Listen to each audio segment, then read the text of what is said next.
Good day to you. How many times have you made a commitment to somebody? Well, if you're married, you made a commitment at the altar. You've made commitments to God when you were married, when you give your life to Him in public baptism. And people who sign up to be a police officer or a person who has joined the military, there is a commitment made that come do or die, as the old saying goes, from hell or high water, I am committed to what I'm signing up for today. Now, I've had many baptisms, I've had part in many weddings.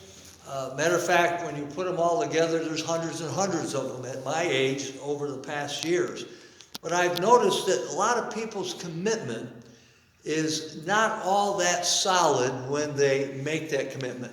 They think it is, but it's made on a bunch of emotions. Wow, I'm going to be a police officer. I'm going to join the Marines. And I'm going to be baptized. I'm getting married to the most beautiful woman in the world. A lot of that stuff is just an emotional hype that is conditional, not really an unconditional commitment. Well, I'm going to suggest to you that when you have a commitment, such as saying, I love my kids, I love my wife, I love my mom, what does that love mean? That love that you're saying is an unconditional commitment to an imperfect person, which means the government could disappoint you, the city police department could disappoint you, your commitment to the church could disappoint you, and certainly married to a spouse, that will disappoint you many times. You mean well, but you blow it sometimes. In other words, we can't just make a decision and say, oh, I love you, based on feeling.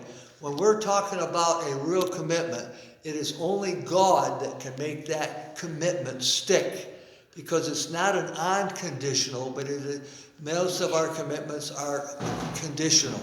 Well, if you're good, then I won't do this. But if you mess up, out the door you go. God doesn't like that. God doesn't want that. That is not God's love or God's commitment. Real true love to a spouse, to God, to whatever it might be, is an unconditional commitment to an imperfect person or organization. The people who go far in life, the people who are the happiest in life, when it gets rough, when the going gets rough, the tough get going, which means I don't care what's going on. I am committed to you to the end. Are you committed to God to the end? Are you committed to your spouse to the end? You say, oh, I love you, honey, comes whatever. But no, God is telling you, and He's telling me, allow me to come into your life every morning when you accept me into your life and to take over your life. You're saying, I'm surrendering myself to you, and I'm surrendering to the people I have committed my life to and to my job. Regardless of how many people disappoint me, I'm not going to disappoint God or my commitment to my wife, my kids, or my whatever. And certainly it ought to be God. So I pray that you folk will remember there's a difference between a conditional commitment and an unconditional commitment. We want to have a commitment that is solid as a rock, not based on emotion, but a total reliance and dependence upon the abundance of God's strength who's living in us. God bless you and have a great day.